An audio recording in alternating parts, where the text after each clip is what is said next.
नमस्कार, मैं श्यामगिरी। आज के कार्यक्रम में आप सभी दर्शकों का स्वागत है।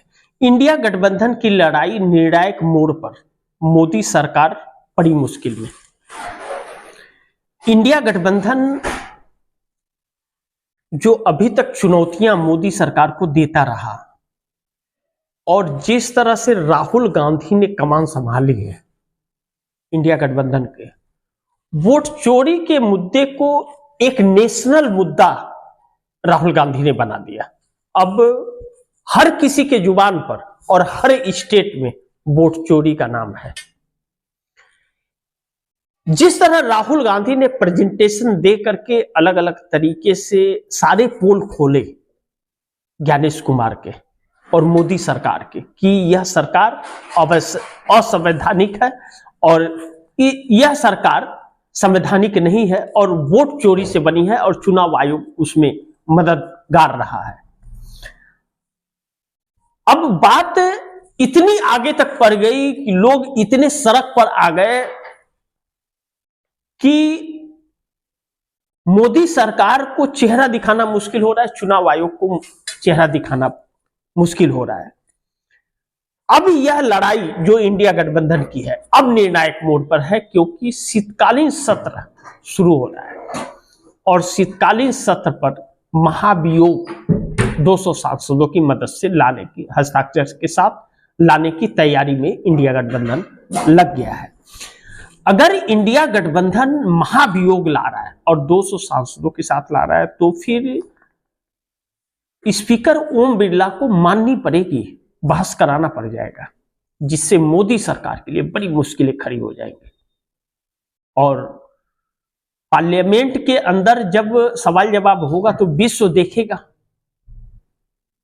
और विपक्ष छोड़ेगा नहीं। तृणमूल कांग्रेस हो, अखिलेश यादव हो, समाजवादी पार्टी के या कांग्रेस हो, या कोई छोड़ेगा नहीं, फिर तो लपेटेगा अच्छी तरह से। लेकिन मोदी शाह के 50 साल तक राज करेंगे जो बोल रहे थे, उन उम्मीदों पर तो पानी फेर दिया इंडिया गठबंधन ने और राहुल गांधी इसके सबसे अहम किरदार निभाया है।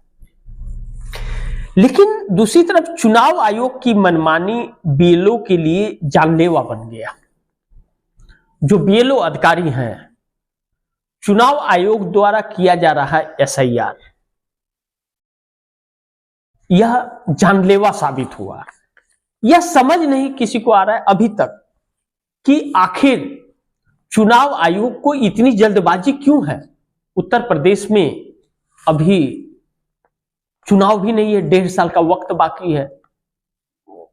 मध्य प्रदेश में वक्त बाकी है, तो इतनी जल्दबाजी किस चीज के। राजस्थान में बहुत वक्त है, तो 30 दिन के अंदर क्यों, हर कोई जान रहा है।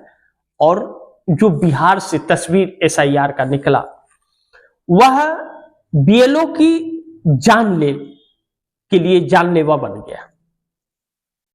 कई बीएलओ ने आत्महत्या कर ली, कई ने सुसाइड नोट लिखा और चुनाव आयोग को उसमें कोई भी मतलब गंभीरता नहीं है, उससे कोई फर्क नहीं पड़ा है और न सरकार को पड़ा है। बल्कि चुनाव आयोग पर जितने सवाल उठ रहे हैं, भारतीय जनता पार्टी आकर के उसके प्रवक्ता प्रेस कॉन्फ्रेंस कर रहे हैं।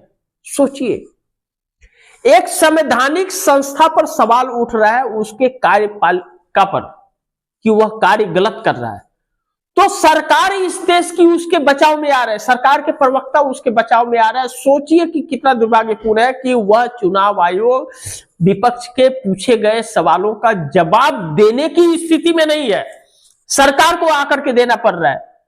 इसका मतलब साफ है कि सरकार ने उससे अपने मर्जी का काम कराया है सत्ता में आने के लिए, तो अब वह क्या जवाब दे, उसने गलती किया है तो सरकार बचाव में आ रही है लिपापोती करने के लिए।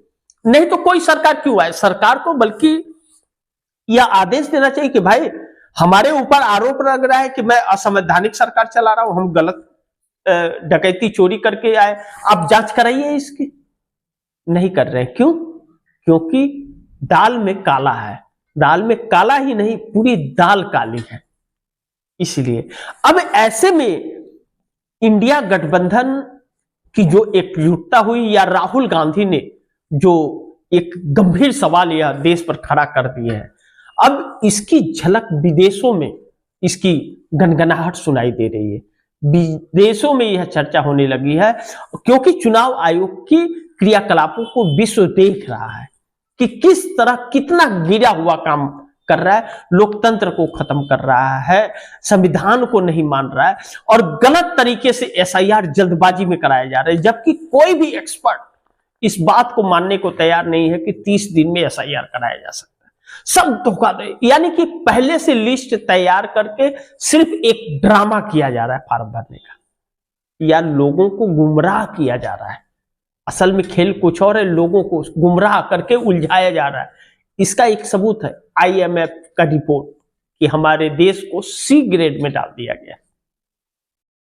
अब इंडिया गठबंधन चुनाव आयोग को कितनी बड़ी चुनौती देगा या मोदी सरकार को कितनी बड़ी चुनौती देगा, यह तो वक्त बता देगा, क्योंकि अब शीतकालीन सत्र शुरू हो रहा है और शीतकालीन सत्र शुरू हो रहा है तो सारा देश के सामने आ जाएगा, कौन किस पर भारी यह वक्त बताएगा।